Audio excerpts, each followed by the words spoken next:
श्री स्वामी समर्थ हरितालिका हे भाद्रपद महिन्यात येणारे खास व्रत। या व्रताची देवता भगवान शिव आणि पार्वती माता आहेत।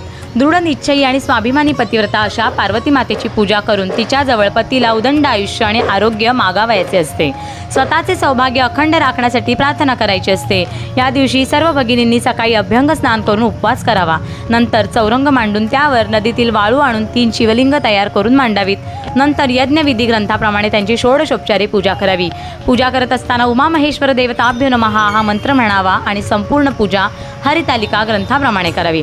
मनासारखा पती लाभावा असलेल्या पतीला उदंड आयुष्य लाभो म्हणून व्रत आचरण करून करण्यात येते। कुमारिका, सौभाग्यवती, विधवा सर्व स्त्रिया हे व्रत करतात। विधवा स्त्रिया फक्त उपवास करतात। या व्रताने मनुष्य पापापासून मुक्त होतो। 7 जन्माचे पातक नाहीसे होते। स्त्रियांचे सौभाग्य वाढते। या दिवशी श्री उमा महेश्वरांची पूजा करावी आणि रात्री जागरण करावे। 11 वेळा भगवान शिवशंकरांचे शिव हर शंकर नमामि शंकर शिव शंकर शंभो